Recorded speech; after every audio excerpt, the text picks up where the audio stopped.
Hey, what's happening, everybody? Gul'dan back again with another episode of Lore of Warcraft, and as always, thank you so much for tuning in.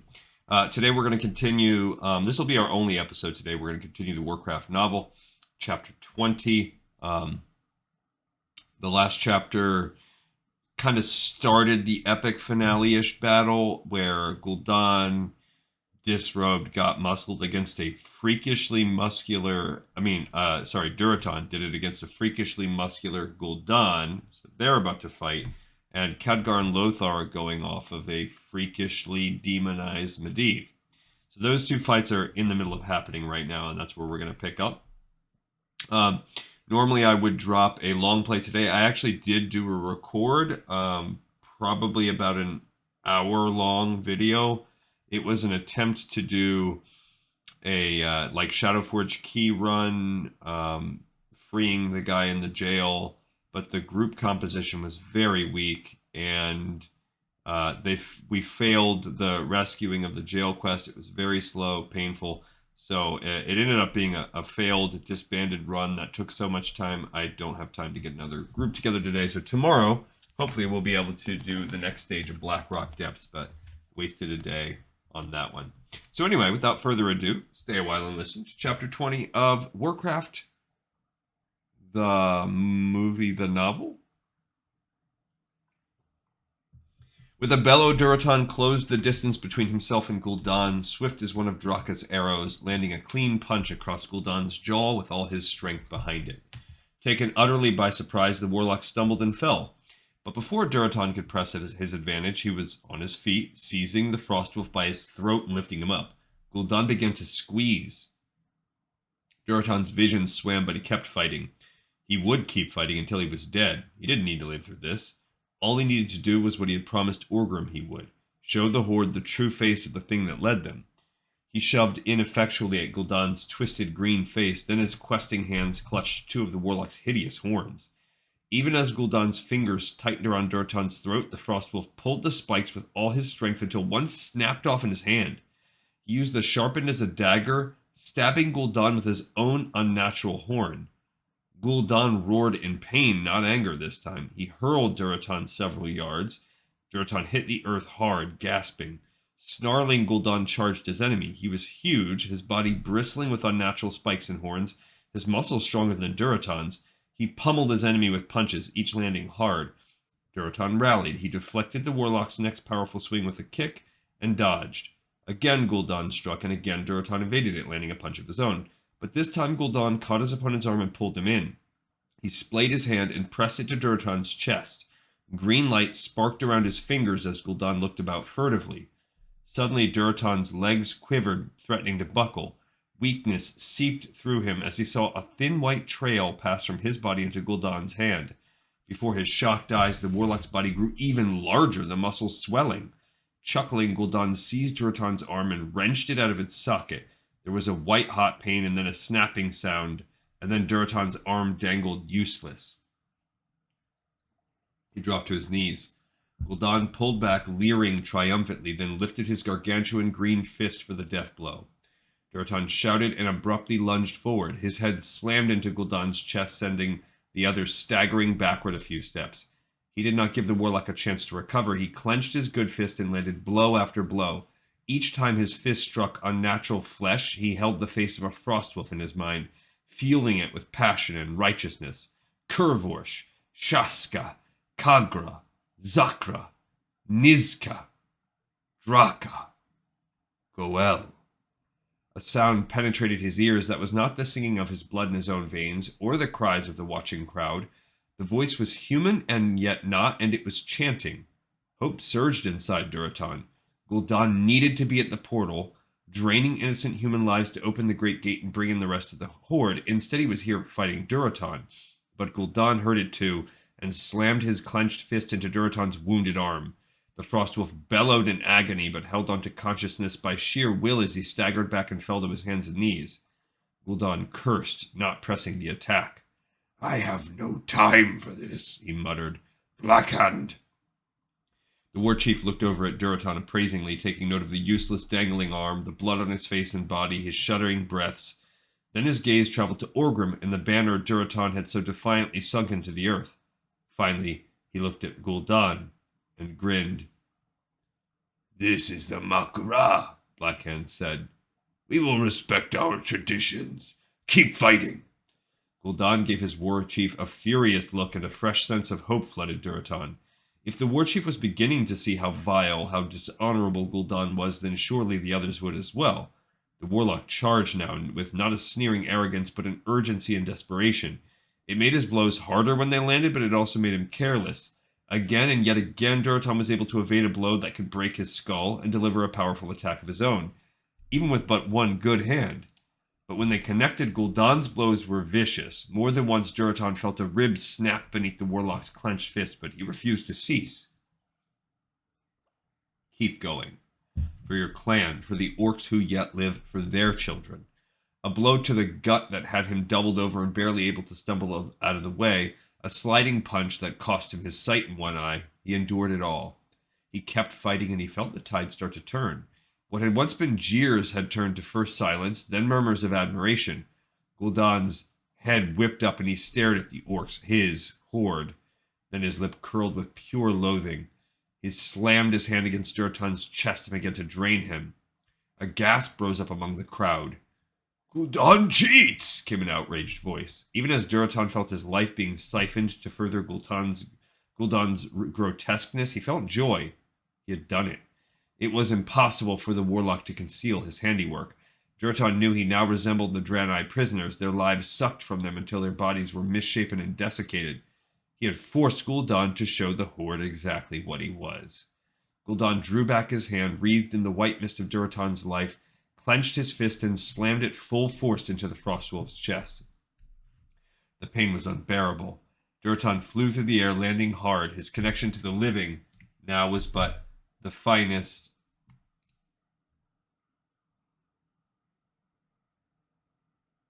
I lost my track. now but the finest thread. Cries were going up now. "You cheat, Gul'dan! Shame on you! This is not our way!" Durotan had to rise once more. Every sinew and muscle, every drop of blood was fiery agony. He fought it through sheer force of will, climbing to his feet and swaying. He could barely draw breath, but he filled his lungs and cried, "Gul'dan, you have no honor!" With a loud growl that grew louder with each step, Gul'dan bore down on Durotan, not swinging his arms this time, but holding them open, reaching for his enemy. Durotan struggled, but the arms around him were as strong as bands of iron, and he had no strength left. Gul'dan clutched him close in a travesty of an embrace, utterly heedless now of what the horde saw. He crushed Durotan's rapidly deteriorating body to his so that more of his skin could pull forth the Frostwolf's life energy. Durotan felt his spine snap. Through the haze of agony, Durotan could see strange golden light pouring off his body as his life, his soul, he did not know, went to feed the warlock's ravenous, fell-driven hunger. Gul'dan smiled up at him ferally, triumphantly, as he paraded about the ring displaying Durotan's dying body. Then at last, when he could get no more from the Frostwolf, he threw Durotan down in disgust. There would be no more rising for Durotan. He found himself gazing up at Orgrim, but could not speak. He tried to lift a hand imploringly, but he could only twitch his fingers. But Orgrim understood. His eyes filled with tears, and he nodded. He who had betrayed the Frostwolves would now speak for them. That was all right. The orcs had seen. Durotan had done what he had come to do. It was enough. Orgrim looked around at the assembled orcs. "You will follow this thing?" he cried, putting all his hatred and contempt into the word. "Will you? You will follow this demon? I will not.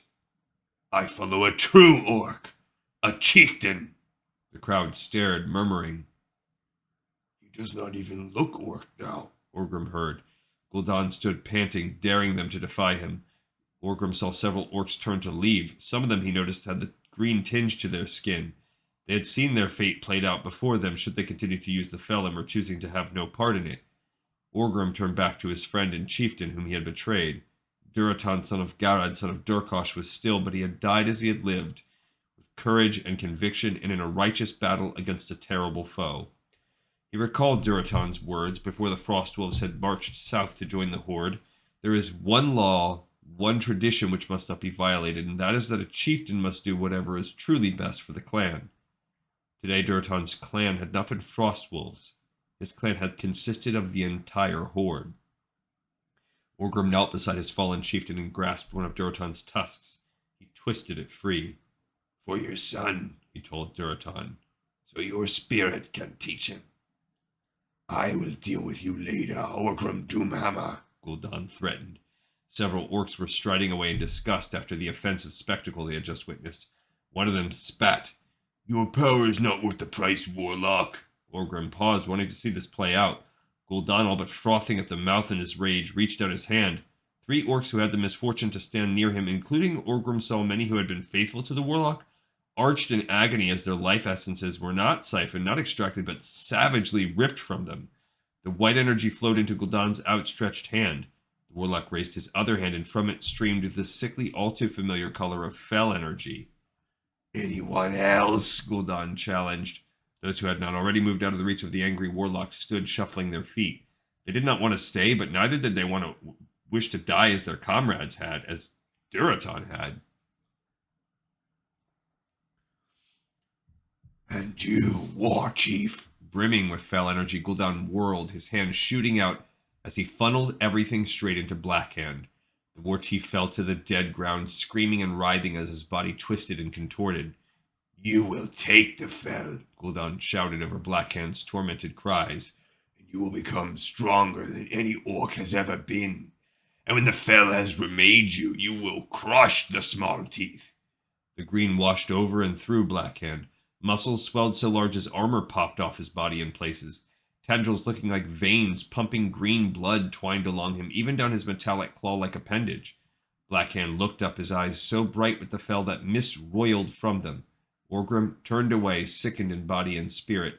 It was too late for Durotan, and it was too late for Blackhand, but it was not too late for him, and the few others who had been forced to see with fresh eyes thanks to the sacrifice of the Frostwolf chieftain. As he strode into the forest, away from the fell and its false promises, he heard Gul'dan screaming, "Now, claim my new world!" The Black Morass, the enemy, and innocent prisoners awaited King Lane and his troops over the next rise. Beside Lane rode Garona, who had been casting concerned glances at him. In silence, the small group crested this final rise, and Lane's stomach turned to ice. "The Frostwolves will meet you on the way," Medivh had told him. And so they had. Impaled Frostwolves lined the road, an obscene invitation to enter the vast encampment of orcs.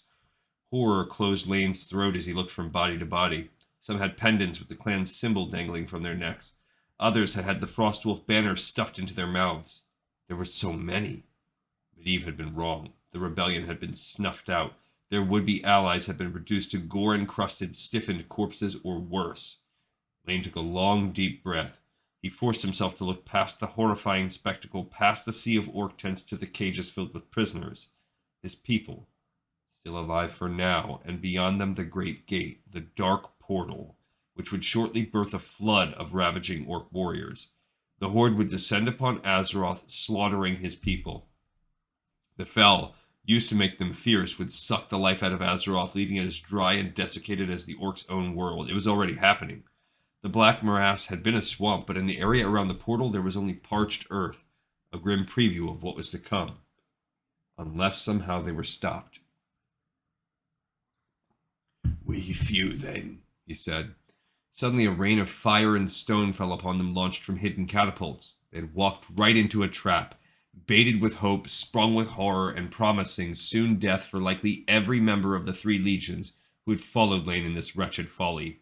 Anger chased out despair, anger and awe at the courage his troops were displaying. Lane pulled out his sword. "Trust in your trading, trust in your arms, ride with me! The Frostwolves have fallen, but with the Guardian's help, we can still destroy the gate and bring our people home!" A cry of defiance rose up. Though it issued from a pitiful handful of throats, it was passionate and defiant. The King of Stormwind and his 3 legions charged forward, shouting their battle cry. They were met with an answering bellow, deeper, darker, and the orcish army met them halfway. Gul'dan disliked how he'd been played. Pushed to his wits' end by the Frostwolf's stubborn refusal to simply die, he had unwisely revealed his usage of the fell. He had lost some of his best warriors, Orgrim included. I should have known better than to trust a frost wolf, the warlock thought bitterly, but they were gone. And soon enough, many times their number would surge through the great gate, his horde. More than once over the last several moments, Medivh's chanting had been interrupted somehow, but interruptions did not matter. Every time the chant had resumed, and from his platform overlooking the battle below, Gul'dan could see that all was still going according to plan. Blackhand, fell-bloated and undefeatable, was down there now. As Medivh had promised Gul'dan, only a feeble 3 legions had arrived with the human king, armed with weapons Gul'dan had never seen, yes, but they were outnumbered and outmatched, and what did weapons matter when there were no hands to wield them? And farther away still, the gate. Earlier, before the ritual had begun in earnest, orcs could and had walked through it as if it were nothing other than an ordinary archway, but now he could see Draenor, see shapes moving. Orcs ready, more than ready to come through, to become engorged with fel, to take, to devour, and take more still. It was time. Exultation flowed through Gul'dan. This was the moment Medivh had promised. This was the triumph of the so-called Guardians of Azeroth, of the Fel, the triumph of Gul'dan. He marched to the cage of terrified humans, enjoying their fear for a few heartbeats, before he splayed his hand hard and began to pull out their precious, sweet life energy. Their screams were music to his ears, and grinning, he lifted his other hand. "Come, my orcs," he said in a tone laced with affection, as of a parent to a beloved child. "Let the Fel unleash the full power of the Horde." His other hand shot out in the direction of the distant portal. A flood of emerald energy routed through him, exploded out in the direction of the gate. It raced over the ground, heedless of the fighting going on beneath it, of lives lost and blood spilled. Sped along by the chanting it wanted, only to reach the gate, to open a pathway so that more Fel could enter to claim more victims. And the first small figures shouting for blood and brandishing weapons came through. Medivh's voice still sounded from the mouth of the clay man. It stretched out a massive tree trunk leg, stepping down to where Lothar stood on the story below. And Lothar hacked at it wildly. His sword bit deep, dragging through the heavy clay, and he managed to sever the limb at the knee. The golem jolted. Lothar dove out of the way, but the cursed thing would not fall. He glared furiously up at it, frantically wondering how he could muzzle the monstrosity, and spotted something dangling from the golem's shoulder. The tool that Medivh had used to shave off curls of clay, a length of wire held between 2 wooden handles. Not muzzle. Bridle, even better. Lothar abandoned the sword. He climbed up the creature, digging in feet and fingers until he had reached the thing's shoulders. Seizing the wire garrote-like apparatus, he slung it over the golem's misshapen head and yanked it to where its mouth was. Immediately it lurched, turning around and trying to strike the pesky thing perched atop it with its huge obsidian hand. Lothar scrambled out of the way, and the stone fist smashed through the wall of the Guardian's chamber. The golem followed the movement, bending over and trying to shake Lothar from its back. Lothar looked up in time to reveal Khadgar on the lower level, sprawled face down, covered in rubble. He didn't move. Lothar had no time to fear for the mage, though. Medivh had turned and impaled his old friend with his glowing green gaze and was drawing back his hand for an attack. Lothar yanked violently on the wire. The golem was hauled backward by the motion just in time to take the Guardian's attack spell full in its chest. It toppled backward, hurtling downward to smash through the lower floor window. Half of the clay being remained inside. The other half, with Andrew and Lothar clinging to it, dangled out of the window. Lothar hung on grimly to the wire, then realized to his horror that the wire was now doing what it had been designed to do. It was cutting slowly but inexorably through the clay. A second later, a huge chunk of the golem's head was severed, hurtling down past Lothar's own head to splat onto the earth below. Lothar scrambled to hang on, shoving his feet into the golem's still soft earthen back to secure his purchase. Dangling upside down up to his calves in clay, he registered barely that the chanting had stopped. But even with half its head and one leg sheared off, the golem still moved. It reached out a hand to the ledge, hauling itself and its unwanted rider back inside to the safety of the lower level. It leaned against the wall and then attempted to reposition itself. It was about to pin Lothar between itself and the curving wall of the tower. For a moment, Lothar thought it would succeed. He unfastened his boots, freed himself, dropped to the floor, and rolled out of the way as the thing slammed itself into the wall. When it did so a second time, Lothar realized that the creature was as of yet unaware that it no longer hosted a human parasite. He swore as he suddenly noticed that the chanting had resumed. He took advantage of the golem's distraction to hasten to Khadgar, lifting books and debris off the body. To his relief, Khadgar looked shaken, battered, and bruised, but intact. "Hey, kid," he said. "Wake up!" Khadgar did not move. Lothar slapped his face. Khadgar jerked, eyes flying open, and his hand grasped Lothar's wrist. "You all right?" Khadgar nodded, blinking dazedly. He looked past Lothar at the golem. "Quick thinking, slicing its head off like that." "Yeah," Lothar deadpanned, having no intention of disabusing the young mage of the notion. "Just how I planned it." He hauled Khadgar to his feet. "What now?" "The Guardian has to speak the incantation himself. As long as he's doing that, we can get in close. Distract him." Khadgar stood purposefully toward the lumbering clay creation. "And then?" "Get Medivh into the font," Khadgar replied. He took off after the golem. "Is that all?" Lothar asked sarcastically, but even as he spoke the words, he realized that this was the precise moment when he fully trusted Khadgar, as he began to climb up to the font level where Medivh stood, still chanting the horrible spell that would permit, and perhaps was already permitting, thousands of bloodlust-enraged orcs to spill into Azeroth. He moved slowly, taking his time, although everything in him urged him to hurry, hurry. He paused, but the Guardian seemed far too caught up in his incantation to have noticed Lothar closing in on him from behind. Impulsively, Lothar spoke, still carefully closing the distance between them. "Medivh, if there is something of you in there, old friend, come back to us." There was no response. Medivh seemed utterly oblivious to Lothar's presence. Sorrowfully, Lothar reached with one hand to cover Medivh's mouth. Without even pausing in his chant, Medivh shot out his hand, seized Lothar by the throat, and lifted him up. Lothar's hands went to his neck, trying desperately to pry Medivh's fell-strong fingers from it. Effortlessly, Medivh moved him until Lothar dangled directly in front of him and directly above the sickly green font. The grip on his throat was tight, the fingers digging in, but Lothar could still breathe, still speak. Why? Why not just crush his windpipe and be done with it? "Medivh," he rasped, his eyes pleading. Medivh hurled him away. Lothar sailed clear across the font to land hard on the other side of it. Lothar gasped for air, fish-like, his lungs initially refusing to cooperate. Gritting his teeth against the fresh pain, he clambered to his feet, swaying drunkenly.